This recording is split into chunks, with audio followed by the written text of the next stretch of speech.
Bapak Ibu yang saya kasihi, dalam Yesus Kristus hari ini kita akan melihat kebenaran firman Tuhan. Prinsip yang Alkitab katakan mengenai kebaikan melawan kejahatan, ya. Kebaikan melawan kejahatan. Nah, kalau bicara tentang kebaikan dan kejahatan pasti kita sudah tahu, ya. Dari kecil, semenjak kecil kita sudah nonton film, banyak film, ya, film pahlawan, ya. Bahkan sampai sekarang sinetron pasti yang baik itu menang. Ujung-ujungnya, endingnya sudah tahu pasti yang jagoan itu pasti yang menang, ya. Walau kadang-kadang curang juga, ya, seperti Power Rangers, ya, saya dengar suara 5 lawan 1, tapi tetap, ya, yang baik pasti menang lawan yang jahat. Amin. Ini film, ya. Tapi kadang dalam kehidupan kita, kenapa? Bapak Gembala, saya sudah berusaha yang terbaik, ya. Saya sudah ada di jalur yang baik, saya sudah mau lakukan yang baik, tapi saya kenapa kalah dengan orang-orang yang berbuat jahat? Kenapa saya hidup tidak lebih baik daripada mereka yang berbuat curang? Apa salah dan dosaku? Mengapa terjadi demikian? Apa yang harus saya lakukan? Dan siang hari ini saya mau mengajak kita kembali melihat prinsip Alkitab. Apa yang Alkitab katakan melalui kisah di dalam 1 Samuel pasal 25. Mari kita lihat bersama cerita di dalam 1 Samuel pasal 25 ayat 2 hingga ayat yang ke-44. Kisah mengenai Daud, Nabal, dan Abigail. Bapak Ibu, saudara-saudari yang saya kasih dalam Yesus Kristus, ya. Kisah mengenai Daud, Nabal, dan Abigail adalah kisah yang luar biasa mengenai kebaikan dan kejahatan, ya. Kita tahu bersama Daud pasca dia diurapi Tuhan, dia menang di dalam setiap perkara yang dihadapinya, di dalam setiap peperangan, dan rupanya kemenangan, keberadaan, dan pengurapan yang dimilikinya untuk menjadi seorang raja tidak disenangi oleh Saul. Singkat cerita, Daud ini mengalami banyak kejaran dari Saul. Saul hendak membunuh Daud, dan pada waktu pelarian bersama dengan pasukannya atau orang-orang yang mengikutnya, Daud tiba di satu tempat yang bernama Karmel, ya.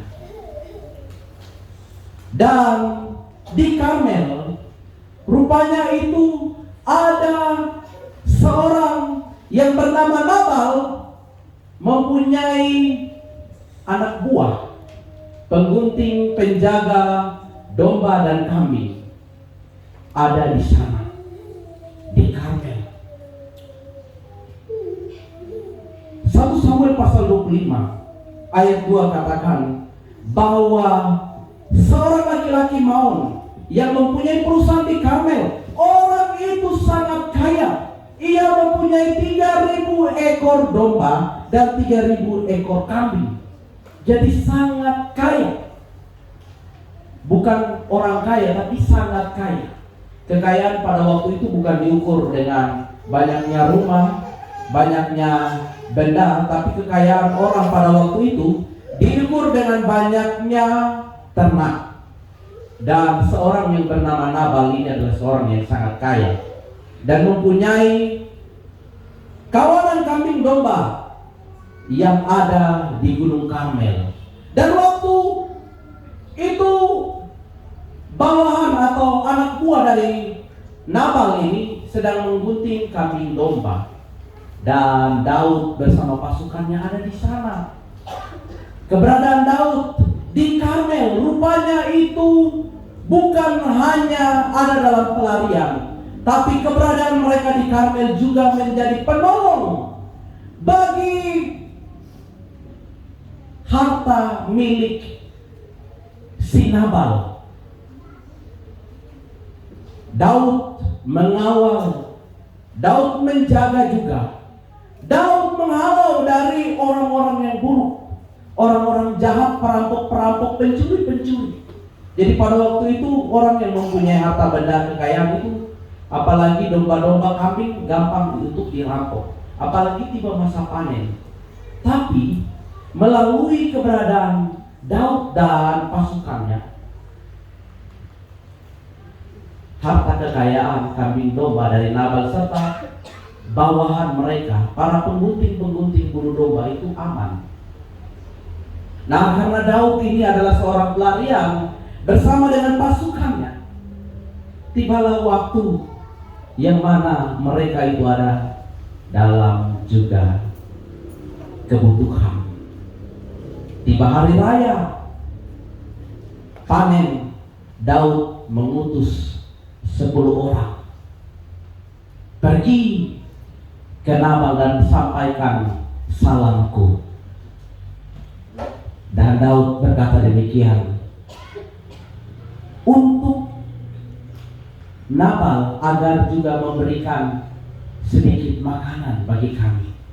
Tapi Nabal ini juga berarti bebal. Orang ini berkata demikian, tanyakanlah kepada orang-orang, mereka tentu akan memberitahukan kepadamu. Sebab itu biarlah orang-orang ini mendapat belas kasihanmu. Bukankah kami ini datang pada hari raya? Berikanlah kepada hamba-hambamu ini dan kepada anakmu Daud apa yang ada padamu. Jawab Nabal, anak buah Daud, kepada mereka katanya, siapakah Daud itu? Siapakah anak Isai itu? Ya. Pada waktu sekarang ini banyak hamba-hamba yang lari dari tuannya. Masakan aku mengambil rotiku, air minumanku, dan hewan bantaian yang kubantai kepada orang-orang pengguntingku untuk memberikannya kepada orang-orang yang aku tidak tahu dari mana datang. Padahal Daud ini sudah berbuat baik kepada Nabal. Dan Daud cuma minta sedikit. Alkitab tadi katakan bahwa Nabal ini orang yang sangat kaya, punya 3.000 domba dan 1.000 ekor kambing. Tapi ketika Daud meminta, tidak diberikan. Dan rupanya waktu suruhan atau utusan Daud ini kembali, mendengar jawaban dari Nabal, Daud tersulut emosi. Dan Daud katakan, sandanglah pedangmu. Dia katakan kepada bawahannya, 400 orang mengikutnya, 200 menjaga barang-barang milik mereka. Jadi pada waktu itu Daud dalam pelariannya bersama dengan 600 pasukan, 600 orang.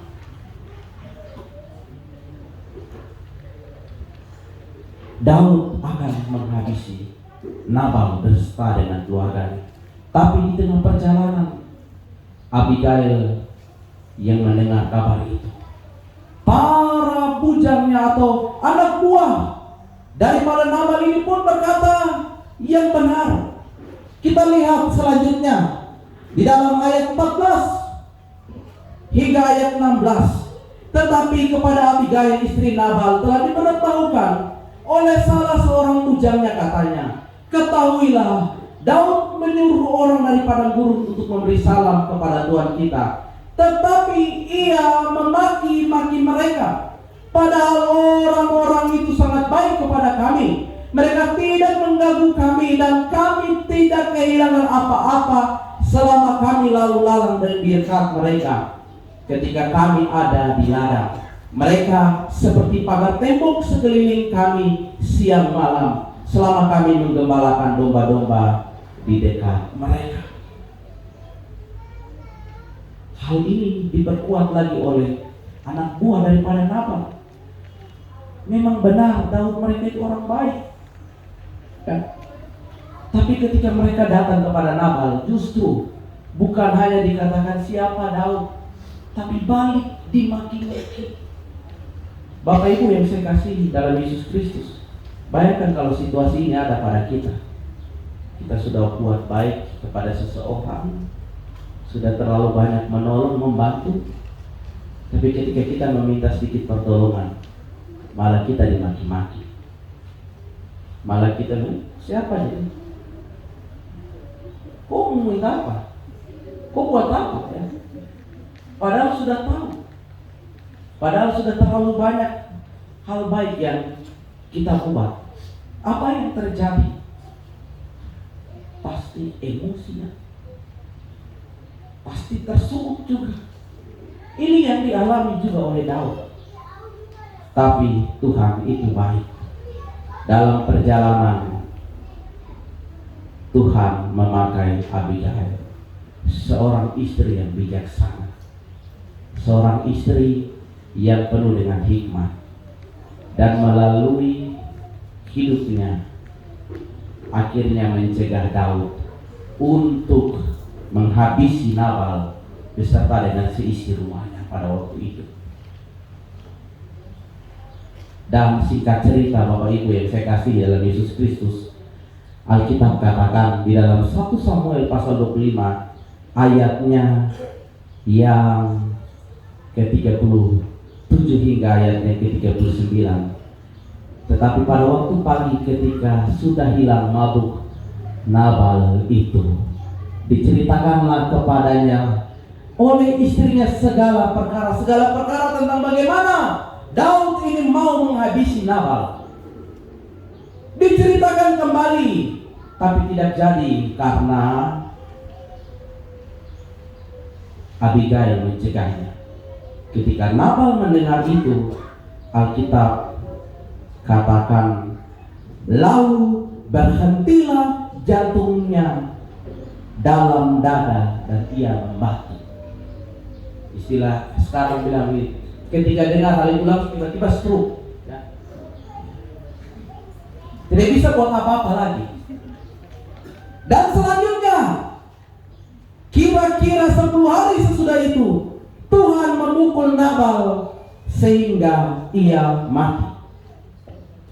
Ketika didengar Daud bahwa Nabal telah mati, berkatalah ia, terpujilah Tuhan yang membela aku dalam perkara penghinaan Nabal terhadap aku, dan yang mencegah hamba-Nya daripada berbuat jahat. Tuhan telah membalikan kejahatan Nabal ke atas kepalanya sendiri. Kemudian Daud menyuruh orang berbicara dengan Abigail tentang mengambil dia menjadi istrinya. Daud keras.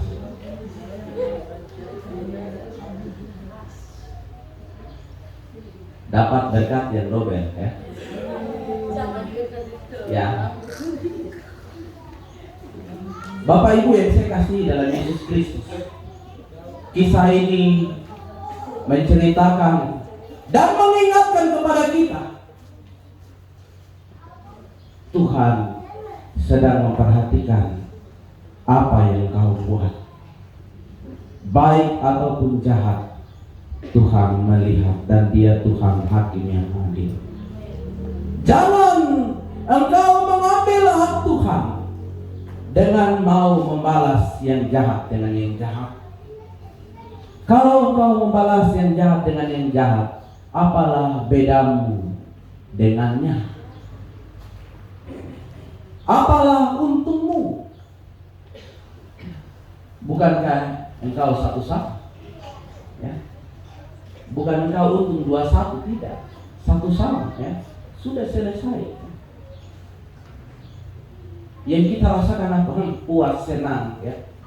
Tapi kita tidak sadar bahwa itu sedang membuat tali lingkaran dosa itu sedang mengikat. Dan engkau sedang memicu lagi amarah, emosi, tapi juga kepahitan di hati orang lain. Dan saya percaya orang yang kau balas kejahatan dan kejahatan, dia juga akan punya niat lagi akan membalas hal yang sama.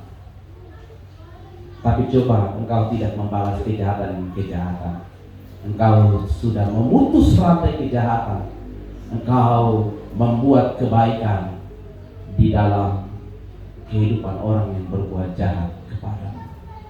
Bapak Ibu yang saya kasih dalam Yesus Kristus, ini kadang-kala terjadi dalam hidup kita, dalam rumah tangga ya. Mungkin suamimu mengecewakanmu, mungkin istrimu mengecewakanmu, mungkin anak-anak, atau mungkin di tempat kerja dalam pergaulan engkau dicurangi, engkau dibuat tidak seperti yang seharusnya, engkau mendapatkan perlakuan yang tidak adil, tidak sesuai dengan apa yang kau buat. Aduh, saya sudah buat baik, saya sudah lakukan yang terbaik, tapi kenapa? Oh tunggu ya. Ada waktu, kau tunggu saya.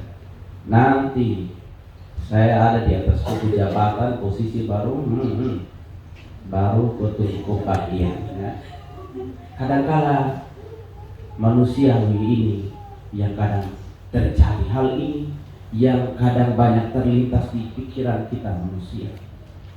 Saya mau katakan hari ini bertobat.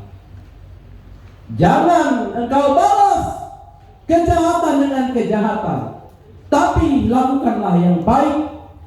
Firman Tuhan katakan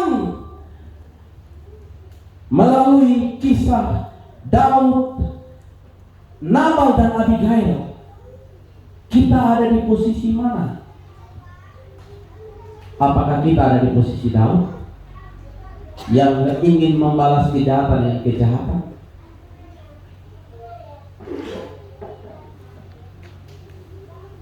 Apakah kita ada di posisi Nabal ya, yang membalas kebaikan dengan kejahatan?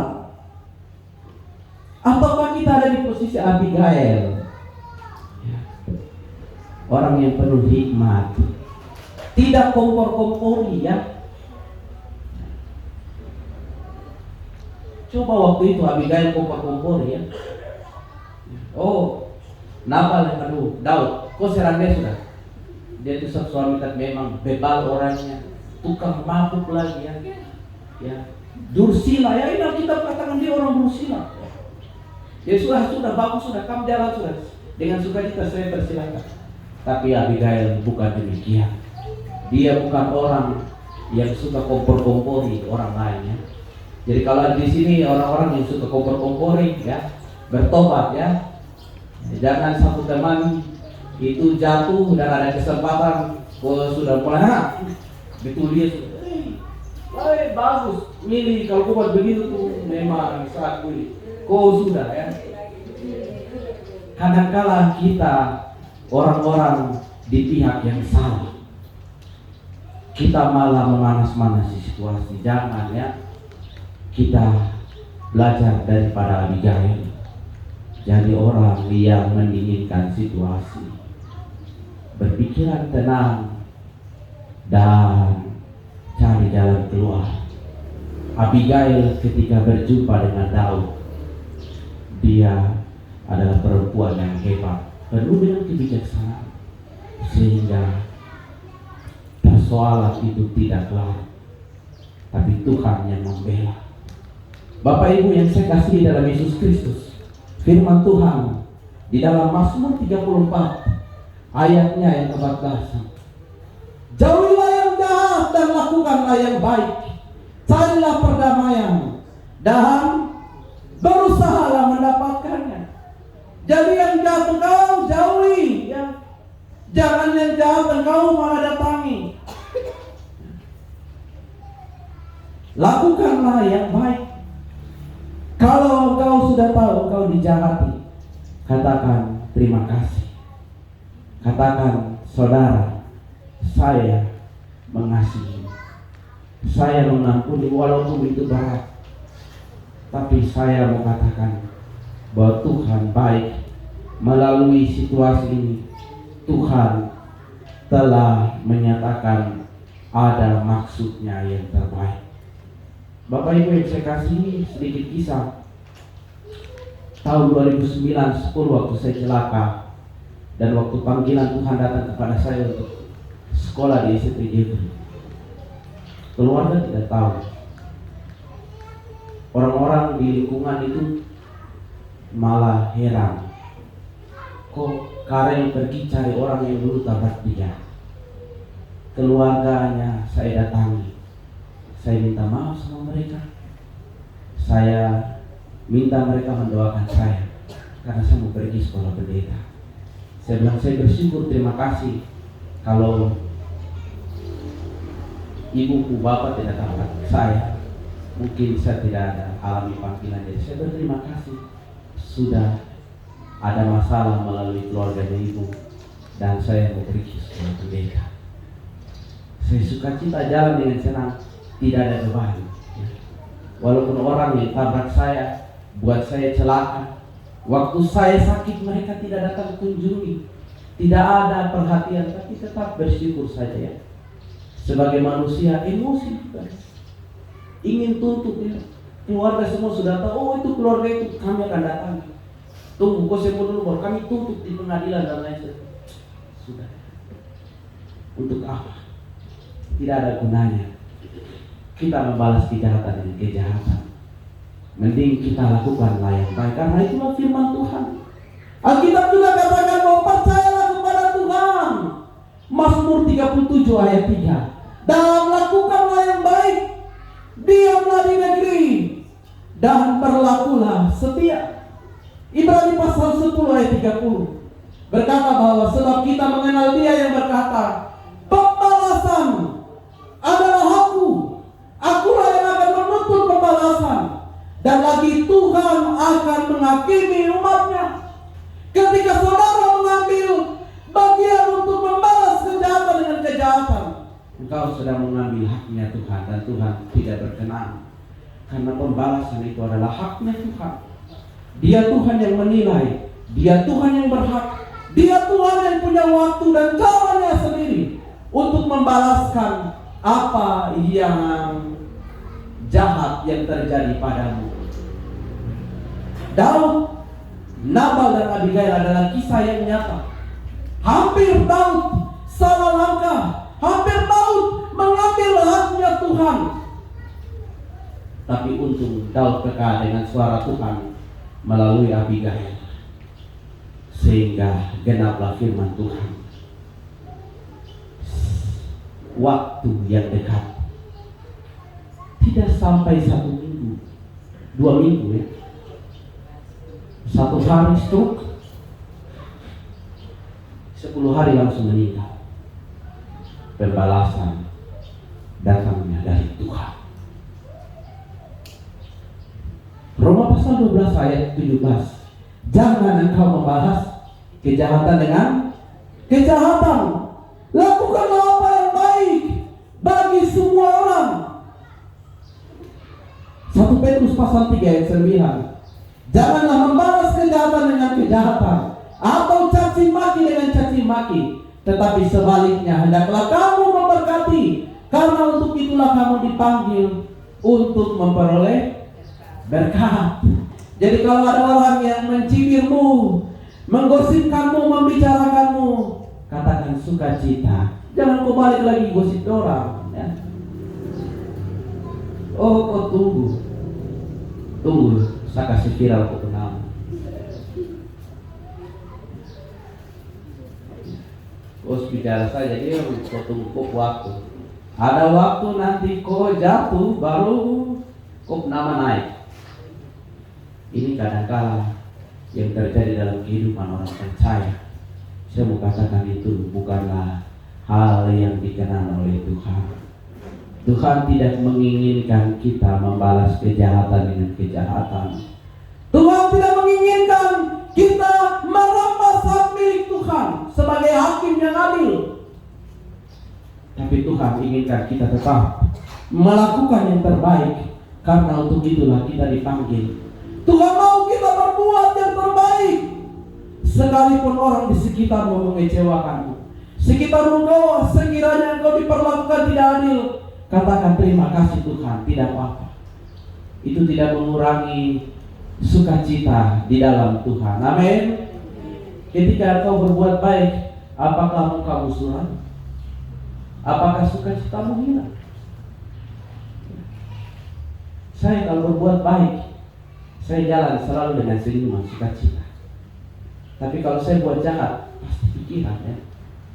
Apalagi kau marah ya dengan ibu di rumah, pasti mukamu ya. Tidak ada sukacita, damai hilang dalam rumah tangga. Tapi kalau ada kebaikan, pasti selalu ada sukacita. Walaupun dompet kering, tapi selalu ada sukacita. Karena apa? Ada kebaikan-kebaikan. Dan Tuhan melihat sukacita itu. Tuhan yang melihat dan membalas. Walaupun engkau diperlakukan tidak adil, katakan Tuhan Yesus tetap baik. Dan Tuhan mau saya hidup di dalam kebaikan. Tuhan mau saya tetap ada di dalam kebaikan. Karena itulah yang merupakan kehendaknya di dalam hidup ini. Bapak Ibu yang saya kasih dalam Yesus Kristus, mari hidup di dalam kasih. Mari hidup